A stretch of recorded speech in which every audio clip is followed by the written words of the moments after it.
कोण कोण नाही, परंतु हे राजकारण आहे, ते जाऊ द्या.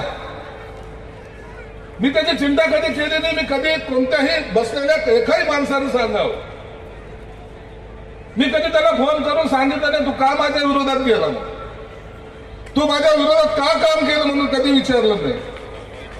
कधी विचारायची गरज नाही पडली. ही लढाई जेव्हा आम्ही लढायला सुरुवात केली होती त्या टायमाला स्वप्नातही पाहिलं नव्हतं की आम्ही कधीतरी या शहरामध्ये नगरसेवक होऊ. मी 10 वर्ष नगरसेवक म्हणून काढ, मी 20 वर्षातही आमदारकीचे काढतो. जवळपास या 6-7 निवडणुका मी लढल्या. 7 निवडणुका लढल्या. पहिली हर्सुलची लढली होती ती कोणाच्या लक्षात नाही, पण कंटिन्यू 6 निवडणुका जेव्हा मी जिंकलो याचा अर्थ लोकांनी तुमच्यावर प्रेम केलं हे मानावंच लागेल. ज्यांच्या बरोबर आमचा लढा होता, ज्यांच्या विरोधात आम्ही होतो,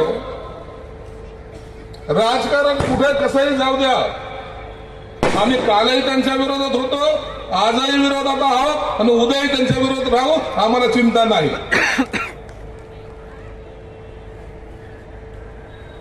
तुम्ही म्हणाले कोणाच्या विरोधात बोलायला काही कळायलाच मार्ग नाही. तो हैदराबादवाला यायचा, काय जोरात भाषण करायचं, अरे बापरे, आणि लोक येण्यासारखं त्याच्या मागात जायचे. लोक येण्यासारखं त्याच्या मागात जायचे. आमच्या चुकीमुळे 2 वेळा निवडून आले.